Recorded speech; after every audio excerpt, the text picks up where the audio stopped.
We want another organization of equals, where you have as much say because you pay, as much as we do because we also pay. Giving you free advice that those of you who are holding dollars, you surely might go into losses. You better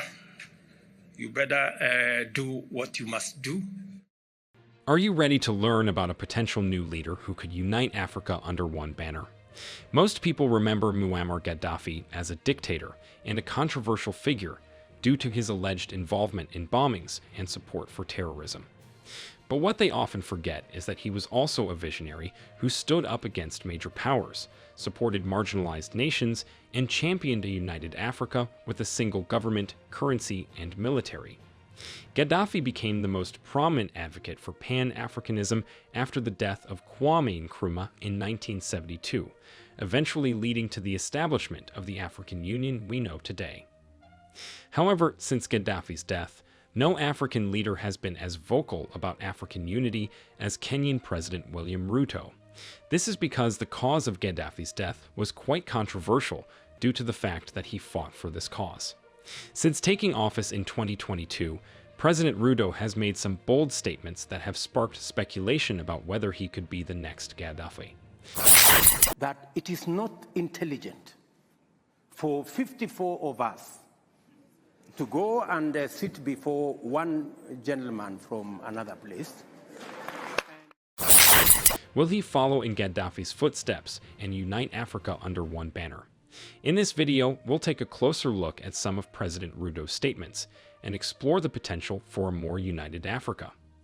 The African Union was established in 2002 to replace the Organization of African Unity, with its founders hoping to create a more united continent.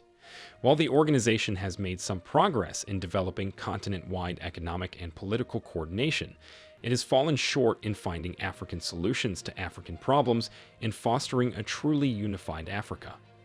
It's clear that the African Union has yet to fulfill its potential in tackling the challenges facing Africa. But don't lose hope. With leaders like President Ruto at the helm, there is potential for a brighter future for the continent. Let's explore the possibilities of a more united Africa and see what steps we can take to make this vision a reality. The European Union's member states are struggling with disunity due to differences in language, culture, and geography. Unfortunately, this has hindered progress on the continent that has suffered the most from colonialism and Western imperialism. Since the deaths of African leaders Kwame Nkrumah and Muammar Gaddafi, no other leader has emerged to fight for the cause of the continent until now. Since taking office in 2022, President Ruto has made it his mission to fight for Africa's rights and stand up against the mistreatment of its leaders by developed countries. He has been a vocal advocate for the continent, leading countries to cope with the excesses of their Western counterparts.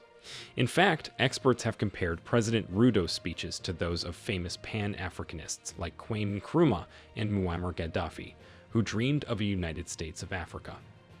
At a recent summit in South Africa, President Ruto made a passionate plea for the continent to return to Pan-Africanism and protested against foreign powers mistreating Africa.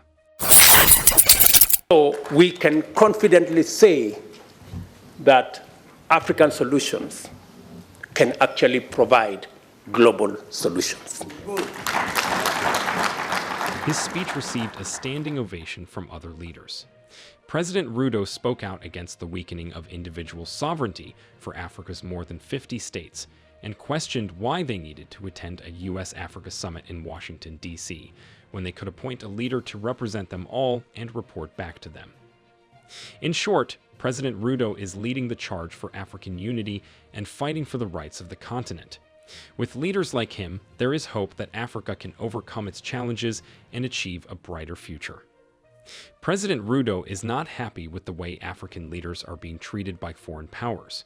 He revealed that when African leaders are invited to global conferences, they are often threatened with consequences if they don't attend. This means that they are forced to drop other engagements and fly to the United States, where they are treated like school children by the superpower. They are given limited time to speak and are often reduced to mere photo sessions. This treatment of African leaders is unacceptable, according to President Ruto. He believes that any engagement with partners must be on equal terms, with foreign powers respecting Africa and its leaders.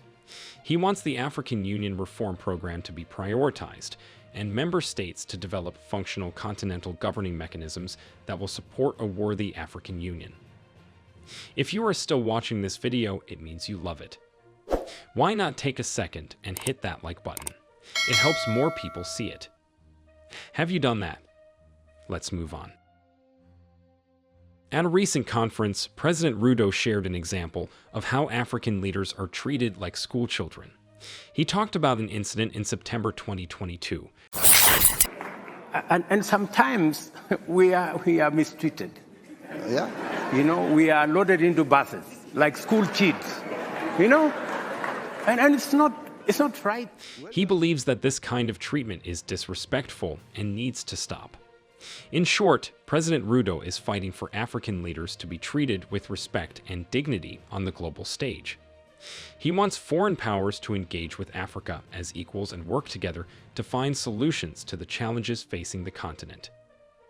President Ruto has spoken out about the disrespectful treatment of African leaders at global conferences.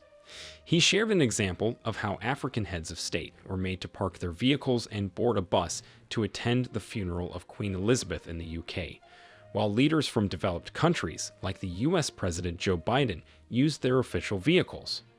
President Ruto believes this treatment is demeaning and wants to retire the unhelpful profile of Africa and portray a more accurate and aspirational image of the continent.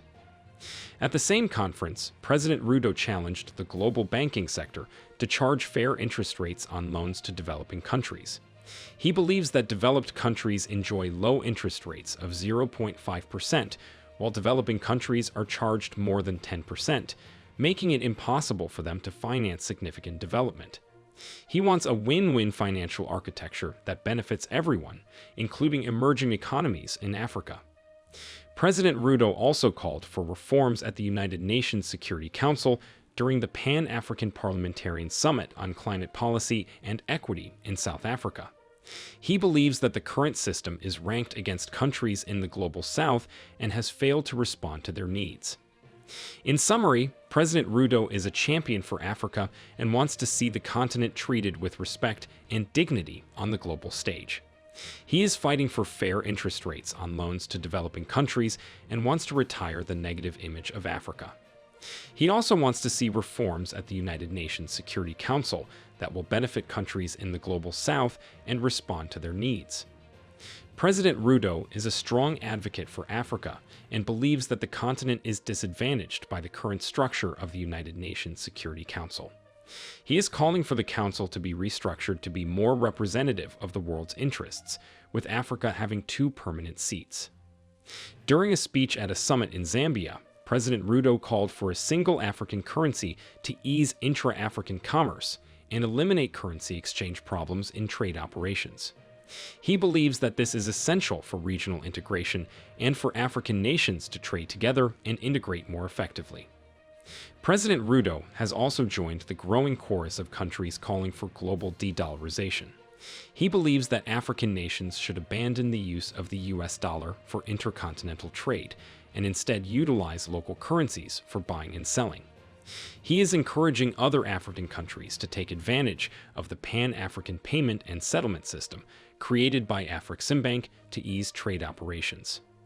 Many analysts believe that President Ruto has the potential to fill the void left by the late South African President Nelson Mandela if he plays his cards correctly and avoids antagonizing key players on the global stage, as Gaddafi did.